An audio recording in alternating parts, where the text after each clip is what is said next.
Welcome to Glue. Tonight's special guest is Dr. Mike. How you doing? Pretty good, Marty. How are you tonight? I'm well, thank you. So you want to delve right into it, don't you? Yeah, there's so many things that's going on out there right now with the election, the Republicans, and ISIS, and everything else that's going on that I think people would have a good conversation with this. All right. Well, let's do it.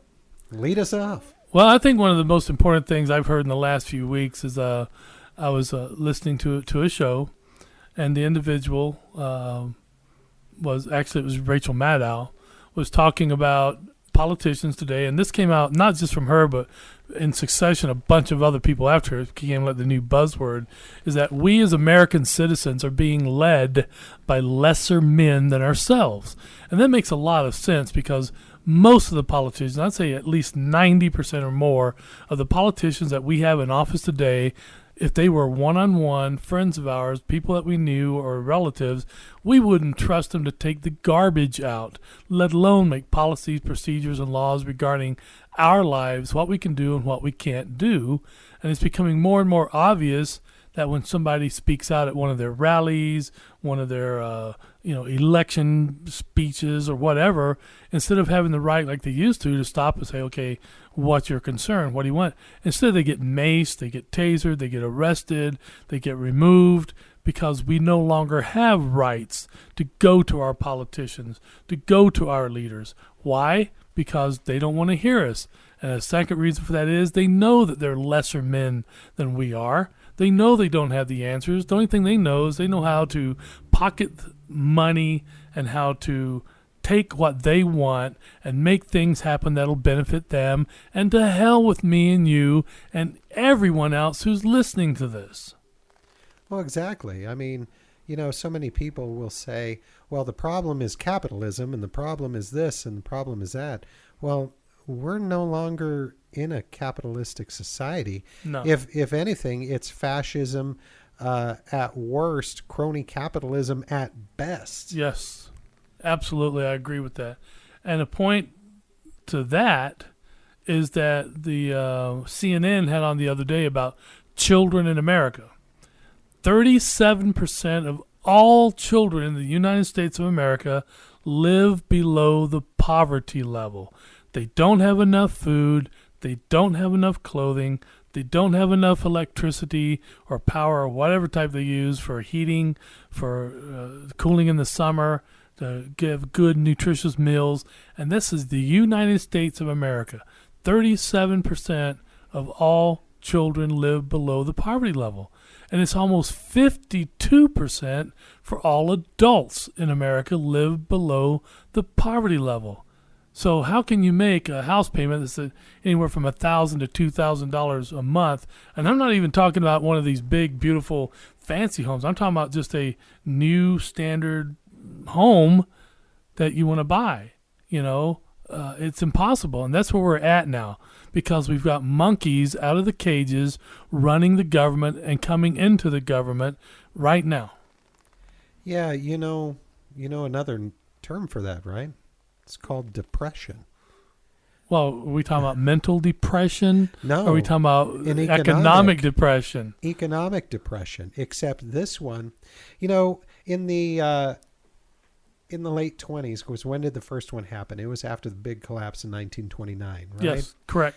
So imagine a depression of that magnitude or greater, and I dare say greater, but it's not in your face. It's not out on the street. It's kind of underneath the rug where it's been swept up because, you can get food stamps, and instead of a soup kitchen, you're getting food stamps, and they just send them to your home. You don't have to be out on the street. You don't have to be making any trouble because, well, here's your benefits. Here's your stamps, man.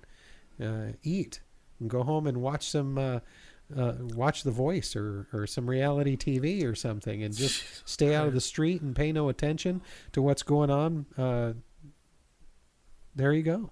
Sounds like George Orwell's 1984, one of the most outstanding books ever written. And you see what they talked about And when the book was written in 1948, it was almost like a prophecy for what's happening now. Sadly, yeah, with the exception of, the camera. Well, they say that England and the United States and several other countries, you cannot go down any crossroads or any intersections or any part of town without being caught on camera. That's true. And so the camera is not quite as bad like being in your house yet, but they are there and they do watch. Oh, you mean like the webcam on your laptop? Yes, it can be remotely operated. Yeah. By people you don't know. Absolutely. In fact, there was a big article, and that article is over 2 years old, saying that it can easily be done. And not only can it be easily done by hackers, but the FBI and other governmental agencies can do that pretty much at their leisure if they suspect you of doing something that warrants their attention. Yes. And when I say warrants their attention, don't be mistaken. A warrant is no longer required for them to access your cam. That is correct. They don't have to bug your house anymore. All they have to do is turn on your microphone on your laptop or your phone or your computer, because guess what? You have a microphone on there. The phone especially, because it's a smartphone, and they can turn it on just like that. Well, most people don't believe that. Most people say, no, that doesn't happen. That's sci-fi. That's police shows. Well, yeah, it does happen. And it does happen every day. It's not something new. It's not something different. It's not some spy game. It's a reality, just like drinking your cup of coffee. It can be just as easily accessed and done as the most mundane activities that you do in everyday life. Oh, that's so true. So true.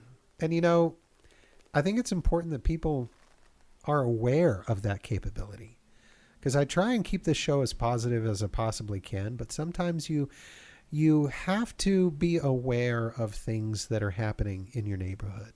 You need to be aware of things that are going on around you. And that in itself, even though these things are negative things, you need to be aware so that you can make positive approaches to maybe bring that to an end. Well, I agree with you completely.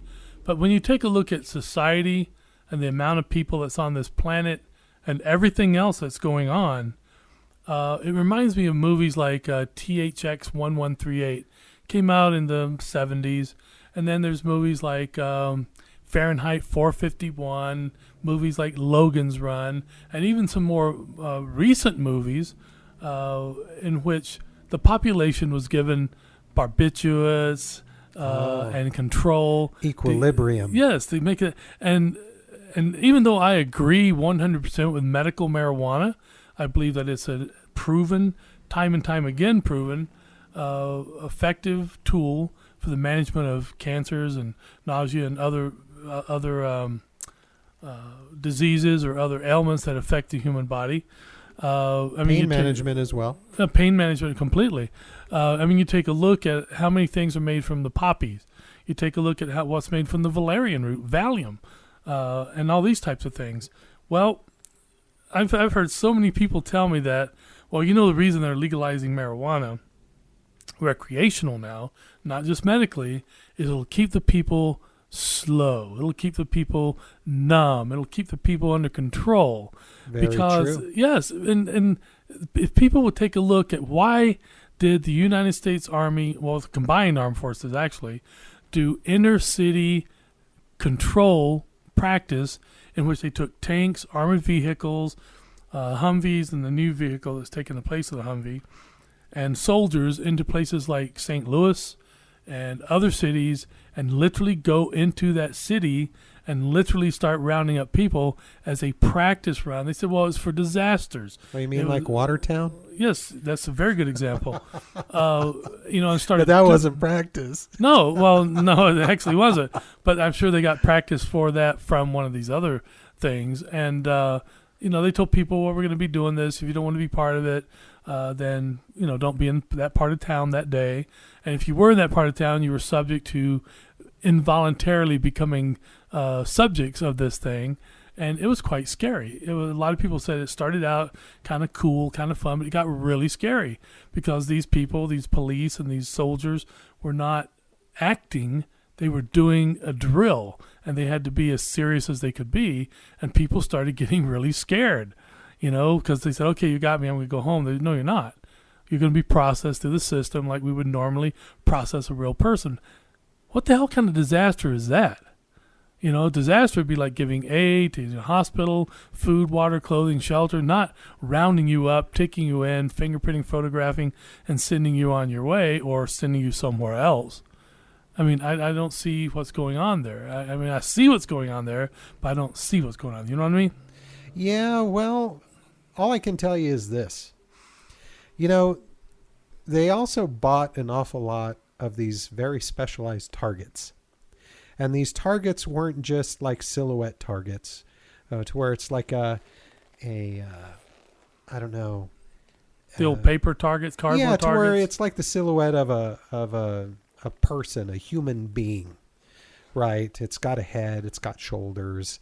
It's a regular silhouette, and it's got these little consecutive concentric circles. Yeah, bullseye. Yeah, exactly. They didn't purchase targets like that. They purchased targets, and it's called zero hesitation targets. Okay. And they're pictures of pregnant women with a gun. They're pictures of a child with a gun, with an elderly woman with a walker with a gun, an elderly man with a gun. Zero hesitation targets. Yeah, check that out. And it's for real. And they purchased these. Oh, and the pregnant woman, the background of the target where this woman is, she's got a handgun, but it's in her nursery. You can see a crib in the background. So why? That's the real question you really need to ask yourself. Why would anybody want to purchase a target like that? Because you become used to shooting at anything. A child, a pregnant woman, an old man, old woman. In their own home. In their own home. That is what creeps me out. Okay. So let's turn the wheel a little bit to the right here, okay? People are complaining about the militarization of law enforcement, sheriff's department, police departments. I don't have a problem with that. And usually the assholes that do have problems with it are the people that, I'm not going to use the cops. I'll never need the cops. And I can tell you in a brief story, when I was a cop many years ago, before I became a doctor, we had a man who constantly complained about fire trucks going through his neighborhood with the sirens on in late at night, early morning hours, and constantly called. And we'd go out there and he'd bitch and moan and complain and want to sign a complaint and all this stuff. And we were like, well, it's an emergency vehicle. It has to, screw you guys, screw the city. He had a fire one day, his kitchen, and it went all the way into his dining room. It was pretty bad. And he called us. And we went out, the fire department went out, and of course the police department. And he was like, oh, I'm so glad you're here and all that. And so after it was all over, I said, did the sirens bother you? He's like, no, not at all. I said, yeah, because you needed it, right? And that's exactly how it is. You take a look at what's going on in the world today with ISIS, and there's so many other groups that spun off of that. It's like a bad sitcom that had like 60 shows spin off from it, okay? You got ISIS, you got Al-Qaeda. Are they our friends now?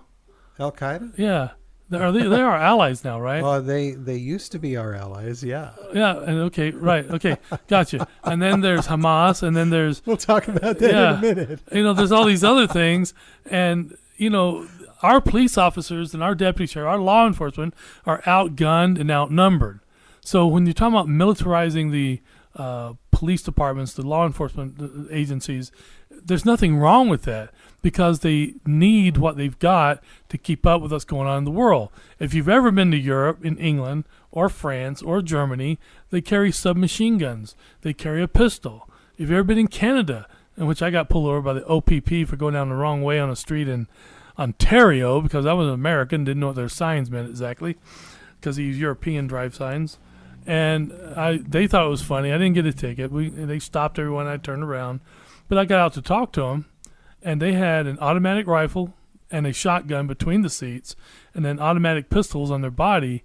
And I'm like, wow, the United States is so far behind all these other countries in law enforcement and weaponry and protection that it's not even funny. So now we start catching up to them, and everybody's like, oh, they're militarizing the police force. Screw that. Ooh, control. And then something happens to you, a home invasion, or somebody shooting, and you're the first one on the phone. Get out here, bring everything you got. And that's exactly how it works. People run their mouths until they realize that their tongue is causing them to trip up. Right. But does law enforcement require an MRAP? I think they require whatever they want. Huey gunships, Apache gunships, offshore bombardment vehicles. Hell yeah. So a mine-resistant armored personnel carrier, they need that in Damn downtown straight. Pueblo. How many people in this day and age, and all these militias and American patriotic movements and right-wing survival groups probably could make mines? Well, actually they do. I watched the TV on National Geographic where they were making claymore mines. So, well, we don't use them, but if we had to, we will set them out. I'm like, damn, these guys are making claymore mines. They're talking about taking out platoons at a time. So, yeah, I agree that they should have it. Don't look at me like that, Marty. don't give me that look. Okay, I'm not going to change my mind on that. Well, I'm just thinking that, if they were to have it, is that something that they roll around town in? Do they serve warrants on that? Because, well, they're expecting an IED on the way to serve their warrant. Dude, if I had one of those, I would drive it to McDonald's drive-thru. Like, yeah. Give me a cheeseburger. No onions or whatever, Hell yeah. Is there anything wrong with it? It's kind of excessive, I think. No.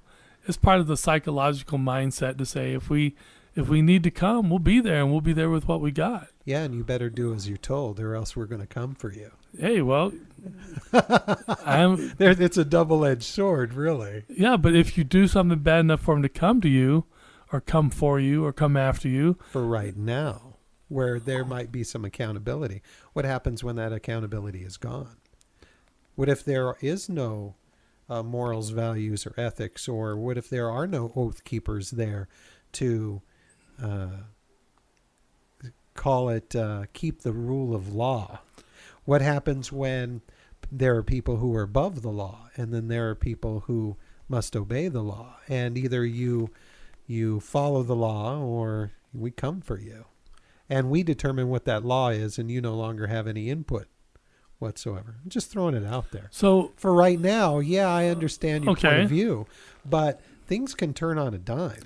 So you're saying that there's a possibility that, hypothetically speaking, if I was to call a molesting, rodent molester, a rodent molester or something, they could come and get me, right? Yeah, they just might. Okay, well, that's a hypothetical. I didn't actually say he was a rodent molester. I'm just saying if I said something like that. Yeah, they might. They just might. They might even come for you for the hypothetical. You never know. At one time I would have said, absolutely, they need the best equipment that they have to do their duty, to serve and protect. And that was at a time when they were actually serving and protecting. Yeah. And sometimes I wonder, there are bad apples everywhere. Of course what happens when a bad apple gets a hold of that? Oh, I understand exactly what you mean. But you got to add some levity to it. Like the comedian Stephen Wright said. He said that he was in Phoenix on an elevator and a phone rang. You have to follow the whole story because he's a pretty funny guy. But the way he sets it up, and then the guy answers the phone on the elevator and says yes, and looks at Steve Wright and goes, "It's for you." And he picks it up and he says, "Yeah, this is Steve Wright. What can I do for you?" He goes, "Yeah, this is a student loan department from your college, and we gave you $27,500, and apparently you never attended class. What did you do with that money?" He said, "I gave it to a friend of mine named Frank, and he built an atomic bomb. Don't ever call me again." And that's the last I ever heard of him. See, yeah, make a little levity of it. If that kind of stuff is going on in reality, yeah, they need the vehicles and stuff. But if I hypothetically said that, I won't say any other, that a person did something bad, hypothetically speaking. I'm probably going to edit that out, by the way. Don't you It's going dare. to be like this beep. No, if- freedom if of speech. beep Freedom of said- speech. Freedom of speech. My First Amendment. Right. I didn't say he did it. I said hypothetically if he did it. Okay. Because he kind of looks like it. But, Well, I don't know. I can't call it one way or the other. I just don't know. okay. All right. I don't know. So let's take all these things are flowing downhill. So let's talk about, how this thing ISIS got started. Because here in America, we have Christians who are followers of Christ, Right. who follow the New Testament, the teachings of Christ. Then we have Christians who have no idea what being a godly Christian person is. And then, unfortunately, they're the ones with the power and the loud mouths and always doing something that I mean says bad apples. very bad apples. But Yeah. unfortunately, in that particular arena, there's more bad apples than good apples. Okay? Now, they're over here talking about, well, we're going to do this and we're going to fight this and we're going to blow up this and we're going to stop that. Okay, fine. Good for you guys. Have fun. Make sure you wear warm clothes if it's cold. Make sure you dress appropriately if it's hot. Don't want you dehydrating while you're out there doing your thing, right? But at the same time, you've got ISIS over here doing horrible, terrible, hideous, grotesque things that aren't anywhere in the Quran. They're not even in their holy book. That's true. It's not even in their holy teachings. It wasn't even in a passing comment that Muhammad made or something. Like, I really would like to burn that person alive. I mean, it's not even there, I think I'm getting some kind of Did you get stuck? Yeah. You get stuck to the microphone? Yeah, either that or some kind of spiritual things going on here. I'm being attacked. But, when you take a look at that, this is what we're facing worldwide. And it's not just like World War II, World War I, Korea, Vietnam, or even Iraq or Afghanistan. These people are spreading out like a virus Oh, yeah. across the globe. Well, it's intentional. They don't want boundaries. It's an intent to not have boundaries. Yeah, That's what they're talking about. Boundaries limits them. They don't want limits. of course not. They're spreading the word of their God. They're cult, yeah. They're the cult, yes. Because doesn't it say in the Quran, Allah the All-Merciful? Isn't that when they pray, they say, Allah the All-Merciful. And what they're doing has nothing to do with mercy, has nothing to do with understanding, and has nothing to do with even beginning to understand the Quran. Back in the days of what we had prior to civilization in Europe, because whether people like it or not, the Persians over there in Iraq, Iran, and so forth had civilizations along with Rome and Greece. And when they took over a country, they were like, okay, you people are some other religion. Well, as long as you respect our religion and pay your taxes, we'll leave you alone. And they did. They didn't burn them. They didn't cut their heads off. They didn't do stuff like that. They just lived alongside with them and said, well, these are our laws and this is our belief. Just respect us and we'll respect you. Now it's like, we're just going to kill everybody that does the thing. Even other Muslims of the Islamic faith that don't think that like they do. Kind of sounds like the ultra right-wing conservative movement to me. Well, there are so many sects of Islam, so... Well, yeah, that's very true. I think the two biggest ones are the Sunnis and the Shiites. Yeah, but there's also the Wahhabis, Yeah. which are the very extreme, and they're all in Saudi Arabia. Oh, how nice. I'll cancel my vacation for there. And then you've got this new version. It's new and improved. And they're seeking the caliphate. And, well, here's the strange part. You notice where this is all leading up, right? Nostradamus? All of this. Nostradamus. No. No. Where is all this coming from? There's only a couple of places. Armageddon, There are a couple of very well-funded places that really want this to happen. Because these things didn't happen overnight. I mean, Well, no, of course not. Let's talk about, if you really want to talk about it, talk about Al-Qaeda. And yeah, we're actually getting along with Al-Qaeda now. We're actually getting along with Iran right now because Iran is helping us with ISIS. Oh, imagine that. It's like, it's this weird kind of upside down camera tilted early 60s Batman episode. Yeah. You know, it's bizarre and strange and interesting bedfellows all coming together to make this insanity occur. So you've got a certain place in the West that wants to get rid of all these people who are going against the petrodollar. Then you've got Iran, right, who wants to really establish a caliphate, right, of their own. And they want to regain, because really, Persians, they want to regain the respect that they once had in the world. Yes. Really. They were the most powerful on the planet at one time. Yes, they were the most powerful empire, and Greece defeated them. They came back. Rome defeated them. But yes, they were actually in the top 5 of the most powerful empires in the history of the world. In fact, they were also one of the first monotheistic religions. And explain that to those out there. Monotheistic is a belief in one God, one power. Polytheistic is the belief in many, like the Greeks and the Romans and the Egyptians had. Right. And the Sumerians and the Babylonians and the Hindus. And I'll stop there. So it's really kind of interesting to me to realize who has funded ISIS. Okay. Because you've got Assad, right? Assad is really friendly with the Russians because the Russians have a military installation there. They've got a water port there. Yes. And that's pretty valuable to have your own port, your own base there. You know, in True. the Philippines, we used to have Subic Bay. Yep. Pretty important little location to have. That's one of those, what do they call it? An ace in the hole. You got to have that. Yep. So the Russians have this place in Syria, right? So they get along with Assad. They help Assad. So who is funding ISIS? There are a couple of people. The Iranians, for one. So it's kind of amazing how they're helping us defeat ISIS when they're the ones kind of funding them. But someone else is also funding them, which nobody really wants to talk about. And that's, well, the West is also funding them because they didn't want Assad in power. They wanted Assad out. And so they helped them. The same people that also took out Muammar Gaddafi would kind of help that go on too.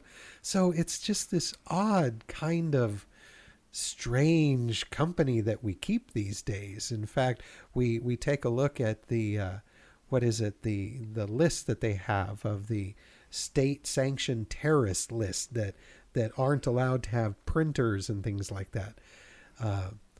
Guess who just miraculously came off of that list recently?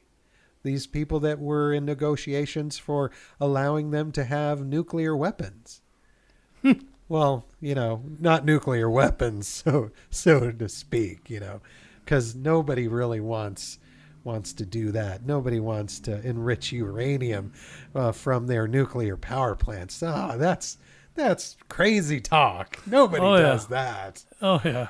So, yeah, the negotiations to kind of make that happen. And, wow, Iran's our buddy now. And, wow, we're the friend of our enemy, or the enemy of our enemy is our friend. And whoa.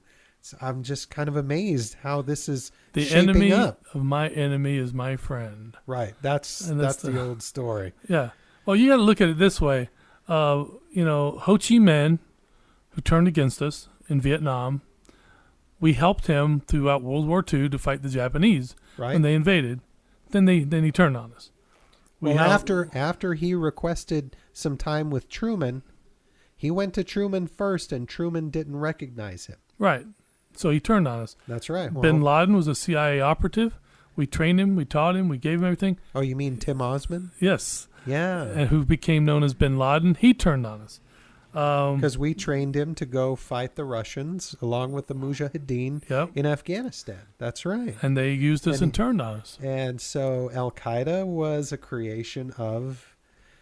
Yeah. Absolutely. Oh, it's kind of odd. But you take a look at all kind of lining up here. All these people we helped. We helped Iraq fight Iran during their war. Iraq turned on us. Hey, wait, didn't we also help Saddam Hussein? Yes, we did.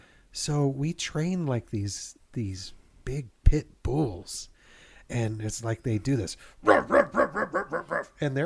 we're okay with that as long as they're biting people that it's okay to bite, or at least we feel that it's okay to bite. And then once they kind of bite someone else, we go, hey, that dog needs to be put down. Yeah. Can you believe all the naughty stuff that dog's doing, never realizing who trained that dog? Well, it goes on and on and on, though. The list of great leaders, world leaders, who turned against us after we trained them and helped them. All the way back to Che Guevara, all the way back to Fidel Castro when we didn't want him to hook up with the Russians, yet they all turned on us. Now, that tells me a lot of stuff right Manuel there. Noriega? Oh, my God. Noriega was our pet puppet. He was our lap dog. He was our, come here, you cute, let me scratch your ears. And when he got his drug cartel thing going, he was like, oh, yes, by the way, Americans, fuck you. And yes, they've all turned on us. Either we're not like giving them enough money. I'm seeing a pattern, though. Yes, indeed, there's a pattern. Let us look at the Sherlock Holmes investigative techniques on this. You're absolutely right. There is a pattern, and they've all turned on us. It hurts my feelings.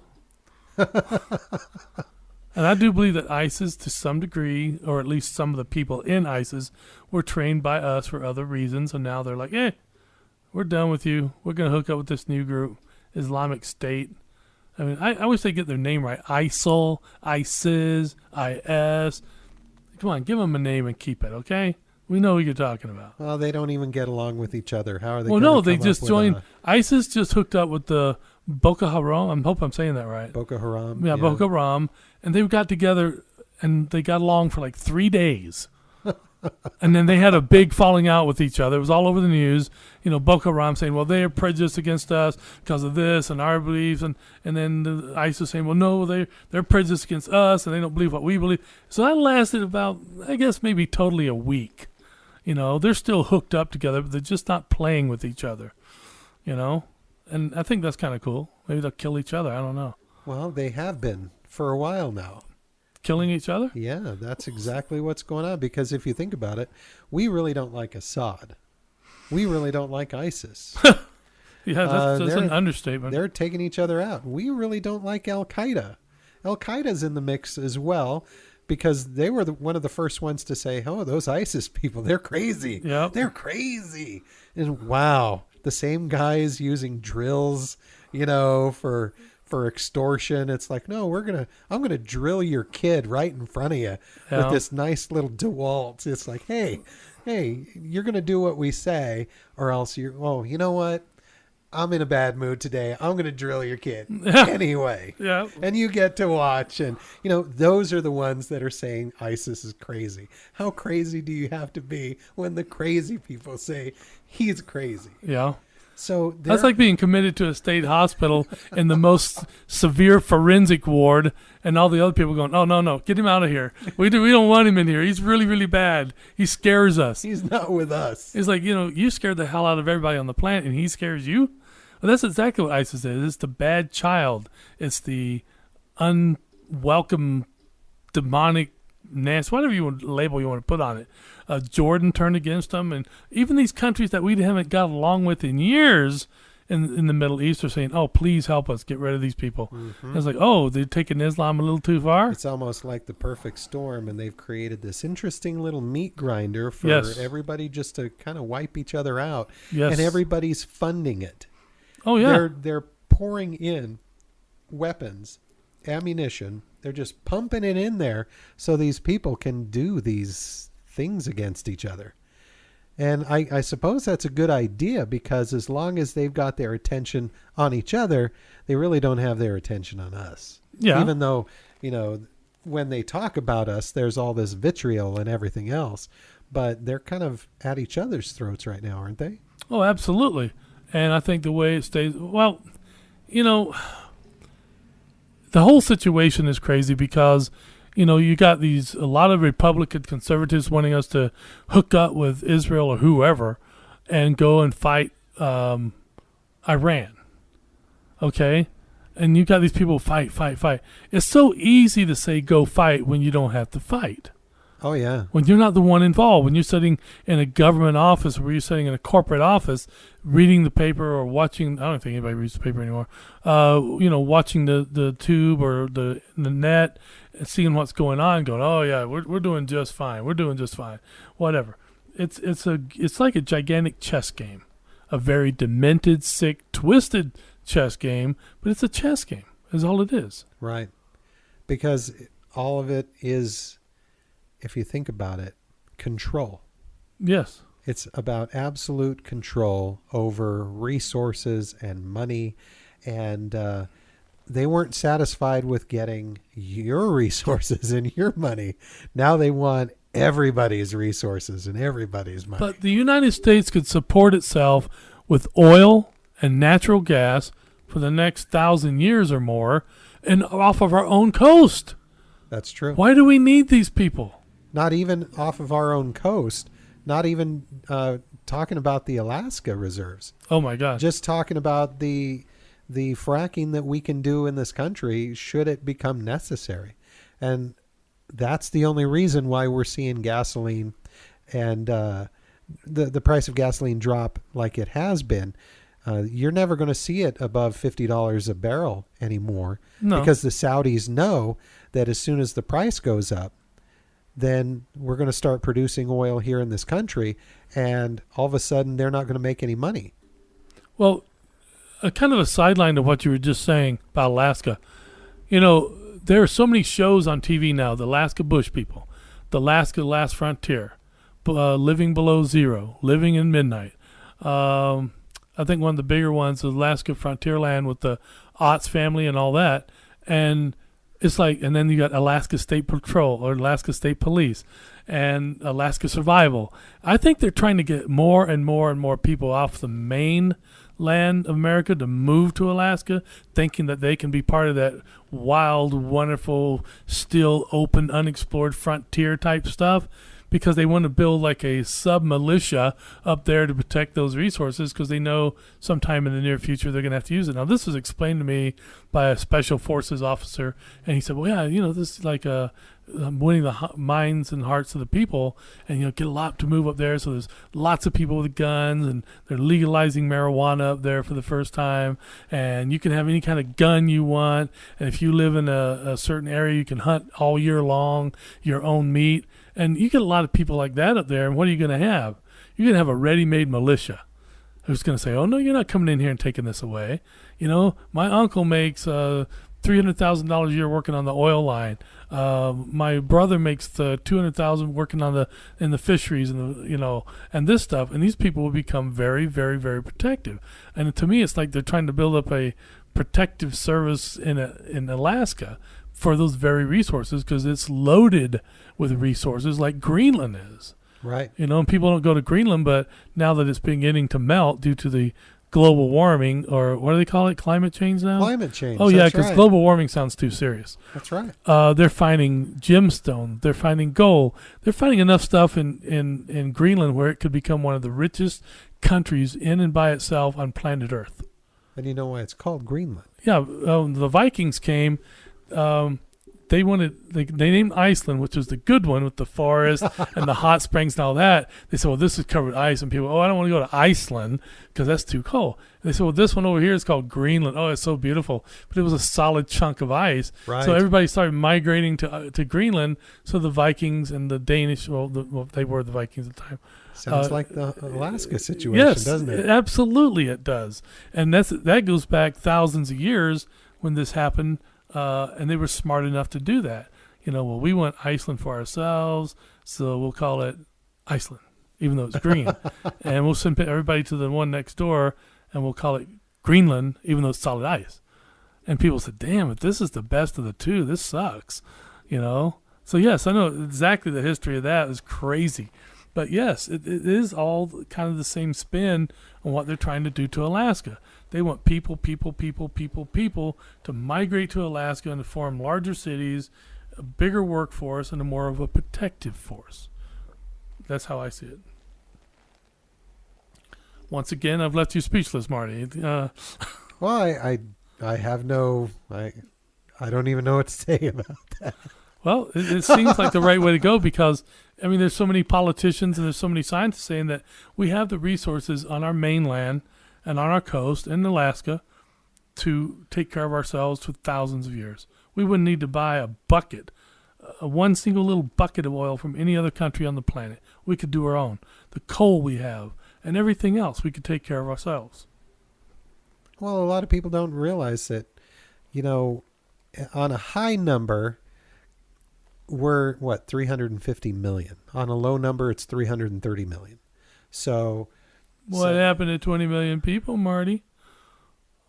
No, I'm talking about residents in the United States, Yes, I know. I was just yanking on your man chain. Oh, you're talking about the less than 500,000 people? Yes, that part? That was my reference to that in a offhand way, yes. Of course. Well, that's in the... But I know you're in a mindset for something else, so that's cool. I'll steer clear of it. We could talk about that, too. I mean... Well, I think it's more important to talk about the things we're talking about at the moment and then getting back to some of the horrible stuff that ISIS has done. Very horrible.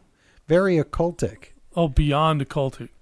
I've actually know people on Facebook, and I respect what people do as long as they don't hurt somebody, as long as children aren't hurt, as long as people are doing it voluntarily and of their own free will, so be it. I respect it.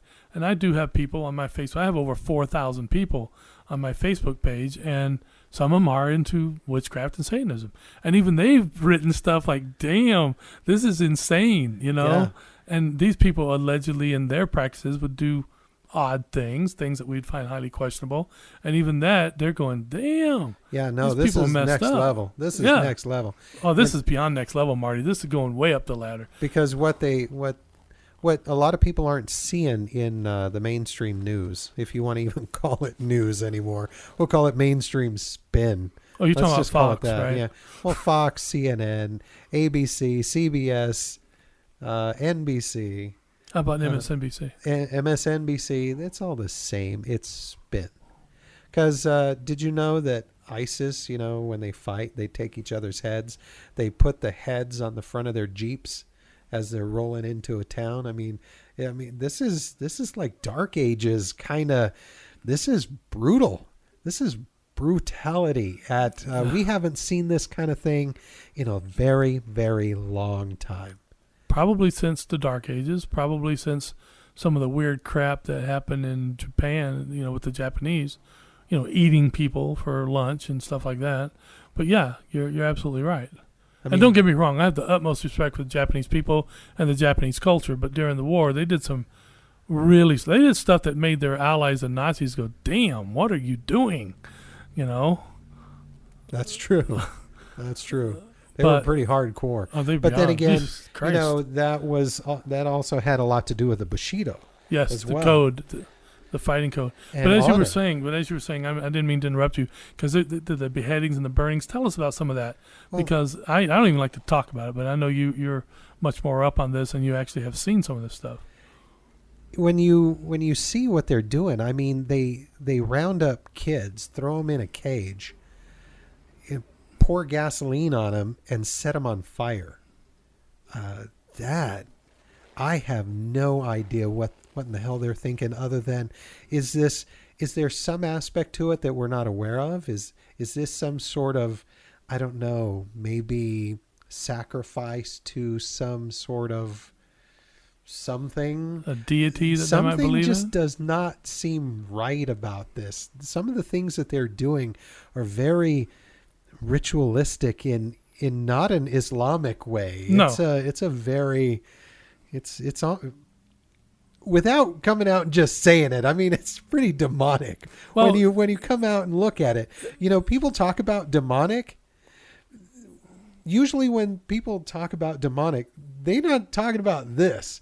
This crap is demonic. This really is, to where you are taking your captives, And it's okay for them to take slaves, by the way. Yes, it so is. they're taking They slaves. still practice slavery, sexual slavery too. Oh, that too. So they take these slaves, and if they can't use them for their own gratification, their own sexual pleasure, or they don't need somebody to take care of what's going on in their house.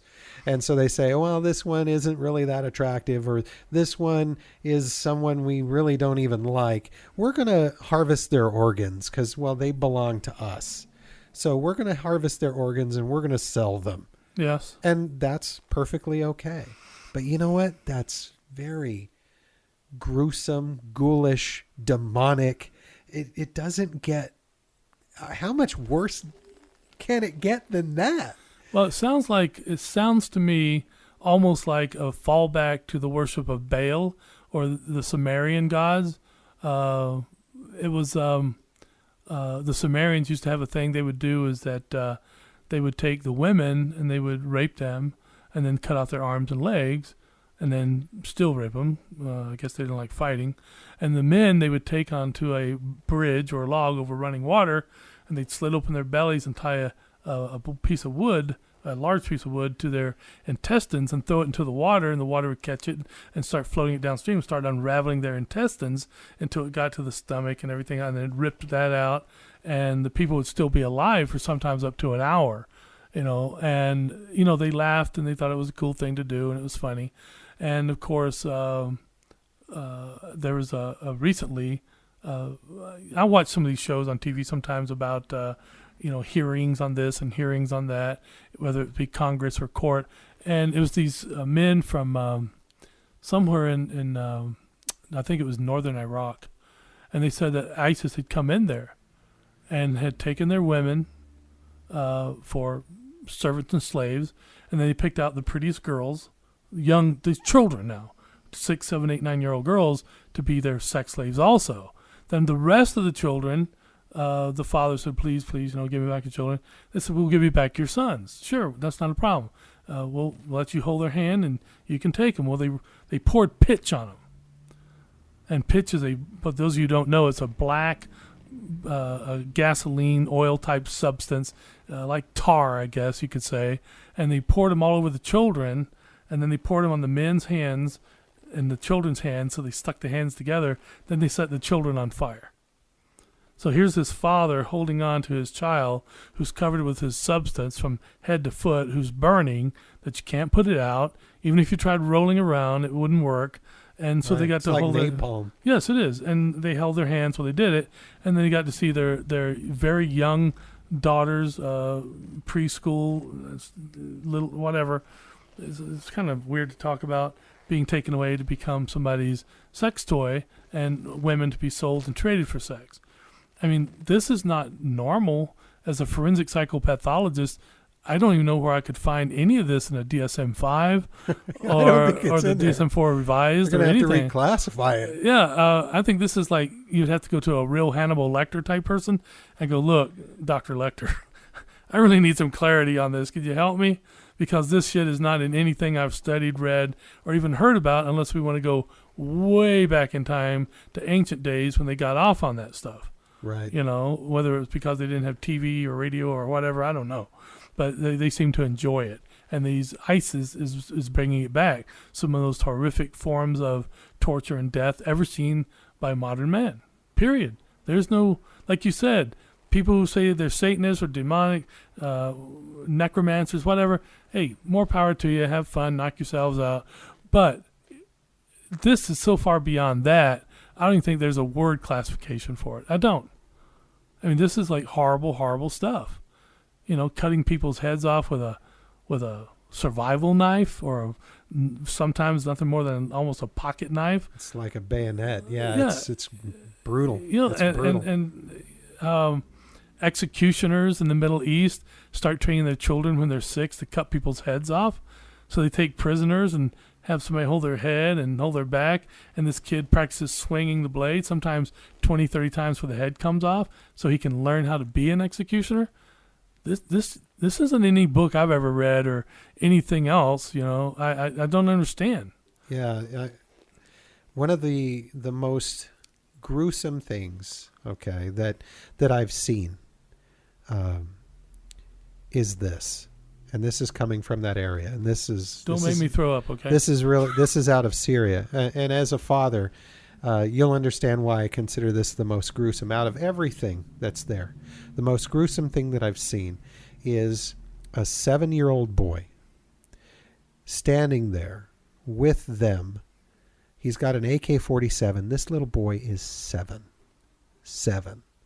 I can't tell you how that tore me up. Yeah. I mean, he's out there killing people. He's witnessing this. He's witnessing these brutalities. How is this 7-year-old boy going to ever see a normal day in his life? Are you talking about the Huffington Post story about the 7-year-old boy that they brought in a prisoner, some village, some guy that they had captured and brought him in, and they told the boy to shoot him in the head and kill him? And the boy just lifted up the best he could, the AK-47, and shot him point blank in the head and went right back to doing what he was doing as if this was old news to him. Are you talking about that particular story? No, I'm talking about a photograph that was released. And is it the same boy? I don't know, but I'm sure that it's not the only 7-year-old boy out there. I'm sure there's plenty of them out there. Yeah. But how do you recover? How do you turn that 7-year-old boy into a normal human being after that? You can't, because they haven't had the life experiences to fall back on. Let's say if you did that to a 17, 18-year-old that had a quote-unquote normal, happy life until war came and then they were torn away from their family, they would have something to fall back on, something to have a memory set. However, a 7-year-old, and probably from the looks of this kid, he's probably been doing it since he was at least 6, maybe earlier. They have nothing to fall back on. When you get them to that point, you say, well, what was your childhood like? You know, what? Let's go back. I had an AK-47. I shot people. Did you play with toys? Well, I played with mortar shells and grenades. Did you have a mother? No. She was killed. I don't remember her. And my father was killed because he was a terrorist. He did a suicide bombing. What could you possibly fall back on? Right. Nothing. Except violence, hate, violence, destruction, violence, and death. That's all there is. Right. And that's what they're churning out over there. And that, I can't tell you how much that just breaks my heart. It's horrible to see. Years ago, when I first became a doctor, I worked with children who had been in Bosnia, Serbia, Herzegovina, all those, and these kids were unlike any other kids I ever worked with. You tell them to talk about their families or talk about what they did. Oh, my mom and dad got nailed to the wall in our garage, and the soldiers came in. They had dogs, and they let the dogs go, and the dogs ripped all everything they could off of them that they could reach and ate the meat off their legs and all that. And then you listen to this, and you go back to the Department of Defense reports, and you see pictures. You see, war crime investigations of these bodies hanging with everything from the waist down gone, and then paw prints, scratch marks all over the place. And you see that this is true. This really happened. This stuff went on. And this is what these kids had in their life. And I would work with some of these kids for months at a time and maybe get a smile once in a while. Maybe. It is horrible. It destroys a life. Who was it? Dr. Howard Watts, I believe. If I'm mistaken, I apologize. He wrote Child Abuse Scars a Child for a Lifetime. And this type of abuse scars a child for a lifetime. They'll never be a child again. That's right. They never were a child, put it that way. And there's nothing you can fall back on. And that also means that they will never function in any sort of, civilized kind of society. They will never be able to relate to people. In some situations that's going on right now, in the Middle East, a lot of the refugees, and in Rwanda, and places like that, this is very strange, and I don't have the knowledge. As a matter of fact, I can interject here. I had a friend of mine, Dr. Osmi Farag, once told me that despite all of our modern medicine, our modern techniques, our modern diagnostic systems, and all the things we have, we still know less than 30% of the human body and the human brain. Less than a third. That's what we got to work with, okay? And so I can't tell you why boys are this and girls are that in this situation. But in the Middle East, in Rwanda, and in several other war-torn countries, it seems that girls, little girls, can come out of it with a new look and a smile and accept the way things are and try to move on, whereas little boys tend to become far more violent, far more destructive, and far more like, well, I'm getting revenge. I don't care if it takes 20 years, 30 years, or 50 years, I'm getting revenge. Where you look at some of these little girls, like, I just want to move on. I want to have a happy family. I want to live somewhere safe. I want to have my children, and I want to raise them in a way that I want it. And a lot of people say, well, that goes back to the primal mind, when men were the hunter-gatherers and the fighters and the women were the homemakers and all this. You don't know that. Shut the hell up. Yeah. We've never encountered this stuff in our lifetime. And to say how and why is an impossibility. Exactly. And, I just thought I'd throw that out there because some have somewhat of a recovery and some go deeper into the abyss. Well, the reason why I bring it up, okay, and we're gonna turn this around a little bit. Okay. The reason why I bring this up is, even though we can say, well, we hate these people, all these people need to just die. Okay, it's easy to say that when you don't have to look at the repercussions of your actions, when you're not seeing the 7-year-old boys that are doing that. When we get into these situations to where governments pit people against other people in mortal combat, it's to the death. You're there to kill people. When you're talking about that, it's no longer a civilization, it's warfare. Whenever you have that, there's a price to be paid. And it's inescapable. Absolutely. I couldn't agree more. I'm just thinking that before we decide to send people someplace to do things, that think about the consequences. Think about what's going to happen to those that we send in harm's way. What are they going to see? What are they going to feel? What's going to happen when they come back? Can this be undone? These are things that we deal with every day, considering the amount of warfare that we've put our people in. Well, it's so much easier when you're sitting in a government office or a corporate office or one of these types of settings to say, we're going to send 100,000, 200,000, 500,000, because you don't have to fight. You don't have to go there. You don't have to carry a gun. You don't have to throw a grenade. You don't have to step on a landmine. You don't have to do any of those things. You just sit back and go, oh, well, they died. It's collateral damage. And, at least we got that new oil contract, or at least we got that new pipeline contract, or at least we got to build those new facilities there. Right. They're not sleeping on the ground. No. They're not eating cold chow. No. They're not humping a rucksack full of goodies to go fight your enemy. They're not getting shot at. They're not watching their buddies get killed. They're not coming back home and not being able to function and wonder how they're going to make ends meet. They're worried about their family. They're worried about everything, and how are they going to cope with it all? That kind of reminds me of going back to ancient Greece and ancient Rome and the Gauls and all these other civilizations that lived, thousands of years ago, where sometimes before a battle, the kings and the aristocrats and the generals would come out and they'd face each other with armies of thousands and cavalry, and they would try to make an agreement before they fought. And a lot of times the agreement was, do you have a champion, one man, who is willing to fight our champion, one man, and they will decide the battle. Whoever wins, then that army will serve the other army, that kingdom will serve the other kingdom. Let those two men fight it out and save the lives of all these other men. And they did that quite often. And well, I think it should be the leaders. That's what I was going to say. If it's that, then okay. If whoever makes the fighter planes, I'm definitely not going to name names now, but our politicians are facing each other, say, well, I don't like you and I don't like you. We're going to fight. Put the little monkey guy that's in charge of North Korea up against Mike Tyson.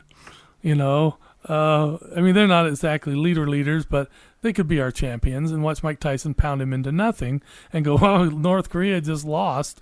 I really can't see Obama or anyone else that I know of running for office going up against some of these foreign leaders. They get their ass kicked pretty quick. But, I understand the concept. Why not let the leaders, the corporate leaders, the business leaders, the political leaders, put them in a coliseum and everyone else can watch. Put their money where their mouth is. Put their ass where their mouth is. Oh, yeah. Just have the beginning instead of like Thunderdome. Just have some guy come down and go, well, you're all here together. You have a problem to solve. So let's see. You talk the talk, but do you walk the walk? Pick up your axes on the ground and go to it, That is what should happen. Yeah. Except It'd be a ISIS would different probably world, cheat. wouldn't it? Yeah, but ISIS would probably cheat. They bring flamethrowers and shit, Well, I don't know. They're pretty sick and twisted people. And you know what? There is something. I don't know what it is. There is something underneath all that.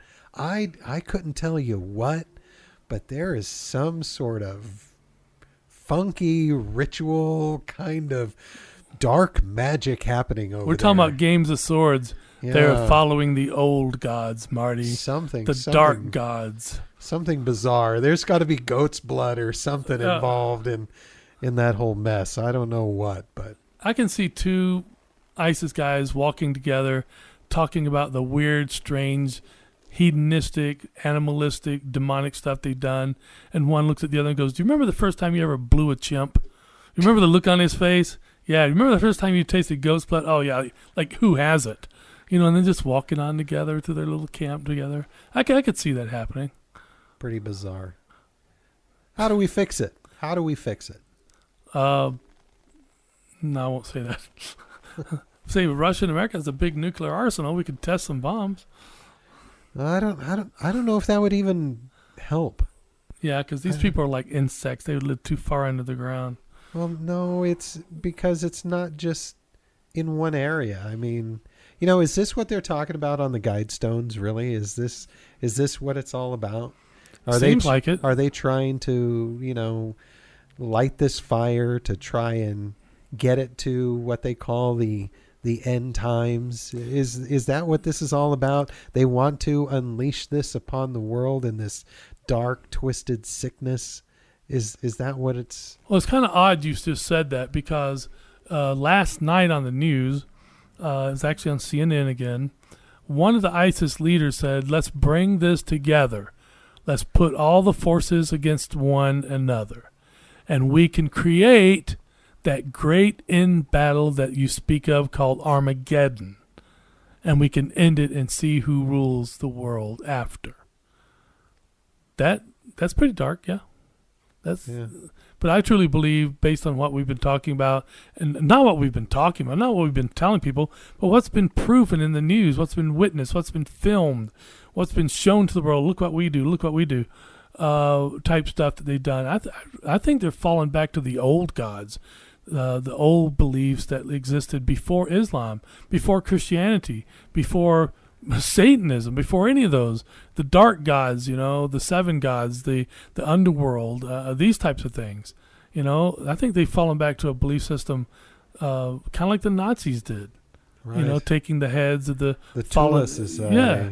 Yeah, and they take the heads of the fallen SS soldiers and put them in these temples and let the spirit speak through them, and they claim they really did. We're talking about some dark, deep, shadow people running away from it kind of stuff. We're talking about stuff that we've never encountered in centuries. I think these people have fallen back to that. Well, hopefully, as have all the previous cults that have gotten this insane. Hopefully, they won't succeed, that they'll be vanquished, that they'll, whatever this is, whatever insanity this is, this will just kind of sort itself out and just go away. Or do we need to take action, and what action do we take?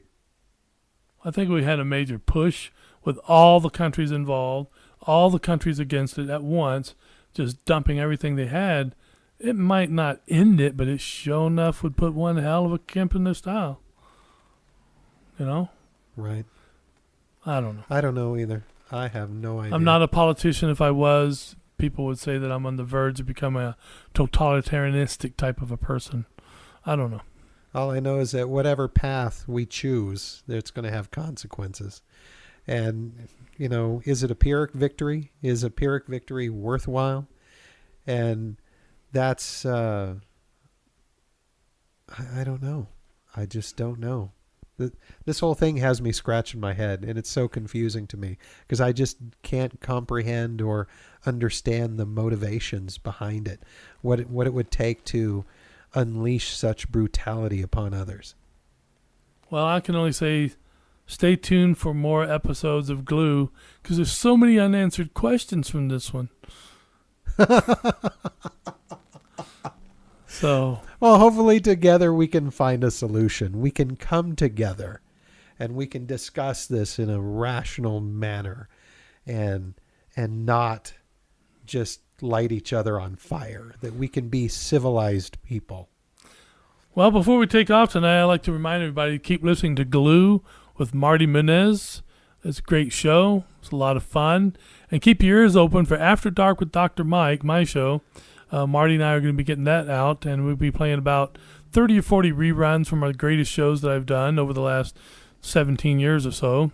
And we'll put on about 30 or 40 of the best, or the funniest, and then we're going to start the new shows here, and we'll be on radio. So keep your ears open, and remember, Glue with Marty Muniz. Check it out. You can find it at least once a week. You guys take care, and thanks for listening. Marty, it's a pleasure, like always. And see you next time, buddy. Thank you for listening to Glue. See you next time.